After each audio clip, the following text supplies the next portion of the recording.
am so excited to go on a rant right now. I'm so excited to go on a rant. Okay, this has been a long time coming.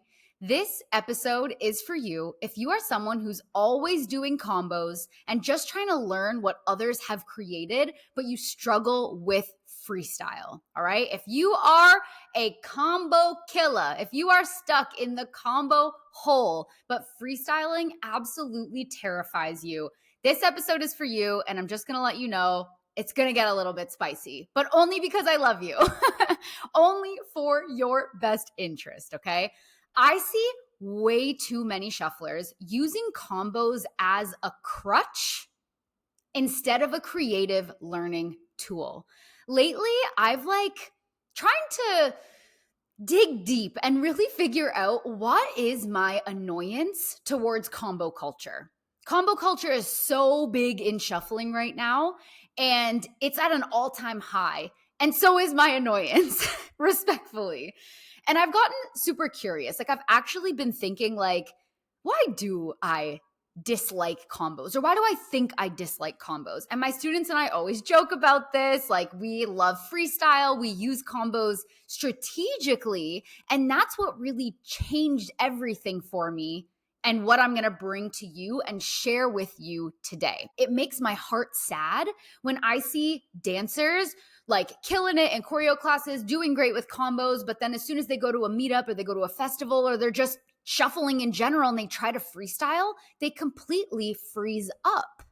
Shuffling began as a freestyle dance. Yes, there were combos that were used. That was part of the culture as well, but it was mainly freestyling and expressing yourself off the dome, right? We can learn combos and tricks and things to enhance our freestyle, but we don't want to lose its freestyle roots. And what I see right now, I am sorry to say, is that too many shufflers are using combos as copying tools. And that's when it becomes a crutch. That's when, as soon as the music turns on to freestyle, you start to freeze because you're okay, well, I just need to think of all the combos that I learned last week and try to string them together.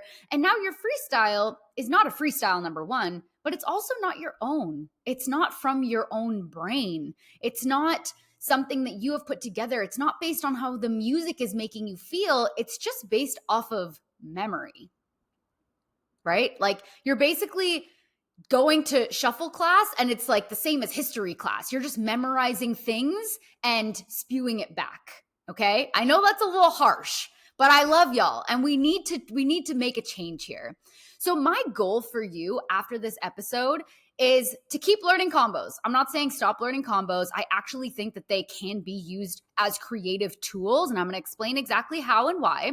But I want you to start using combos as creative prompts or ways to learn new sequences and put them into your muscle memory so you actually have the option to use them in your freestyle and to build your freestyle along with your choreo muscle.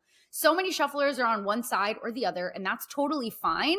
But we want you to be able to challenge yourself, especially because shuffling is a freestyle dance. I'm not going to harp as much on the people who only freestyle and don't ever learn combos or choreos because the roots of shuffling came from freestyle mostly.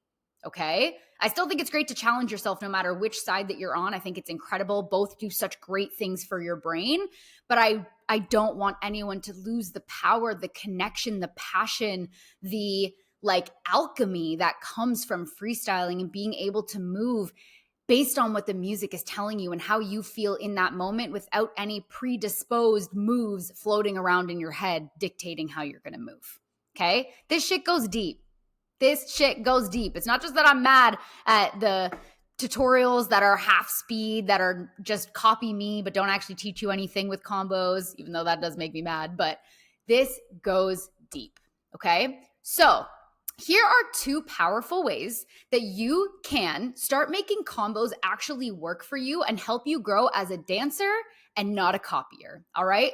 Please note, whether you are listening to this, watching this, it doesn't matter. I'm also going to be recording a full tutorial of this on YouTube. So I'm going to be demonstrating these same examples in real time so that my more visual learners, you'll be able to have an extra tool. I highly recommend cross-listening. The topic will be very, very similar, but it's going to be really powerful to have that as well. All right.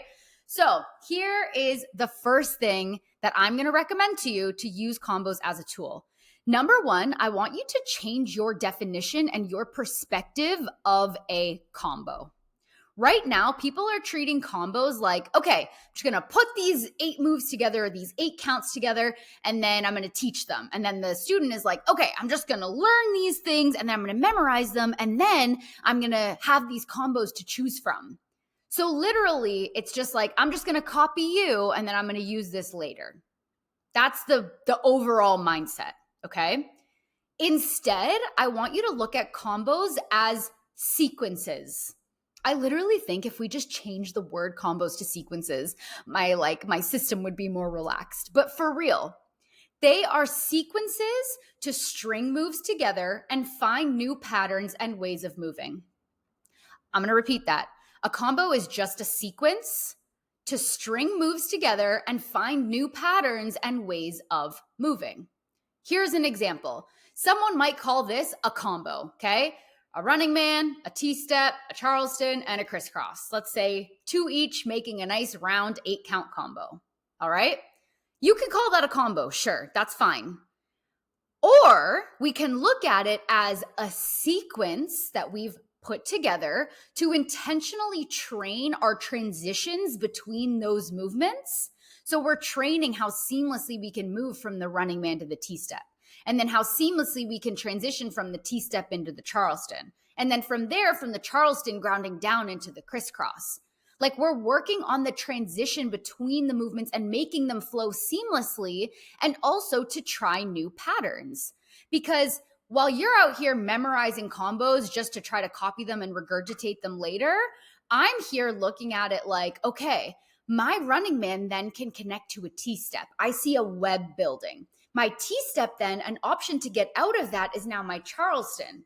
Then from my Charleston, I have an option to get out from my crisscross. So now we're creating neural and body muscular pathways. We're getting nerdy with this because I'm passionate. We're creating pathways for you to start creating new patterns and embed things into your muscle memory so you can use them for freestyle later. We're going to talk about that in a second. So, is it really a combo to say running man's T-step, Charleston, crisscross, as an example? Because you could easily, when you look at it as a sequence and as a way to find new patterns, you could easily scramble up that order and do T-step, then crisscross, then Charleston, then running man. And that completely changes things. Because your momentum from your sideways T-step is going to have to change significantly when you drop down into your crisscross, you're grounded, both feet are on the floor, etc. That's a whole new transition. That's a whole new way for your body to get from point A to point B. The same thing goes with going back into your Charleston from there and then dropping down into your running man. Now your body, your brain, your muscles are using a new sequence and a new order to give your brain multiple pathways in and out of multiple moves. That's what a combo is. It's a sequence. If you start seeing combos like this and start shaking them up, reordering them like this, if you go to a combos class, take them home and remix them. Remix. Put a remix on it, okay? Put your own spin on it. And watch your brain chemistry literally change. This is how we use combos, how we think about combos differently. So it's not about memorization, but it's about mastery. All right? I'm just going to mic drop for a minute. Okay. Number 2. So that was the first tip. Change your definition and perspective of a combo. A combo is a sequence to help you create a pattern or play with patterns, experiment with patterns. Number 2. If you are going to learn combos or sequences, start applying them into your freestyle. Please, I'm begging you, please. Every time you learn a new combo, dedicate time in your session, dedicate half of your session after drilling it like crazy to integrating it into your freestyle. If we just do the same combo over and over and over again, and on the edges of that combo, okay, let's look at like a nice clean 8 count. We'll use that same combo example I gave, the original one. Running man, T-step, Charleston, crisscross, okay? On the edges of that combo, something has to come before the running man, most likely, unless you're starting there, but I digress. Something has to come after that crisscross at the end. We're not just living life in 8 counts. So working with your freestyle and actually sandwiching, I have a whole video about this called the freestyle sandwich, how to integrate new moves or combos into your shuffle freestyle. It's on my YouTube, go search it. Using that sandwich is going to help you then put that combo into your freestyle. So for example, let's say you do 2 counts of 8 of just freestyle. Put the music on, make it slow, because if you just learned this combo, Lord knows we're not doing it quick just yet. Do it at a slower pace so you have time so your brain can keep up with it, etc. 2 8 counts of freestyle, and then throw in your combo there for an 8 count. Let's say it is an 8 count combo. And then 2 8 counts of freestyle immediately out of that, and then throw in your combo again. And notice that, again, the same as what I was saying in the beginning when we were reorganizing the strategy, we also want to be figuring out how to integrate your combo into your freestyle so your brain can create more pathways. Now, if you're looking at this or listening to this, I should say, and you're like, I don't even know what to do for freestyle, because I know that's true for so many people. Freestyle can literally just be your fundamentals. It can feel repetitive. Let it be repetitive, even if it's not all tricky and cool. That's what combos are supposed to do. Your whole shuffle freestyle, I'm going to just say it. It's not supposed to be just trick, trick, trick, trick, trick, trick, trick. We want our fundamentals to hold it down. We want to feel a mixture in there. We want to create contrast so that your tricks actually stand out. If I were to talk really, really quiet and then all of a sudden I were to get really loud and yell, there's contrast there. But if I yell the whole time, then it's all the same and it just starts to sound and look really boring. It's the same thing with only doing combos and tricks back to back to back. So let it be boring in your fundamentals, in your freestyle. For a hot minute, let it feel boring. Let it feel repetitive. Do a running man 8 times in a row if you need to, and then hit your combo.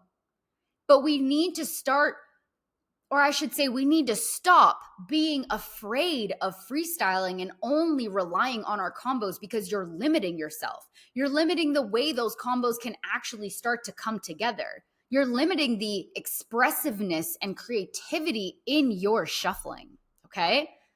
This is going to help your brain and body realize that a combo is not just a standalone thing that doesn't really serve a purpose. And it's not just this chain link that connects to other combos floating around in your brain.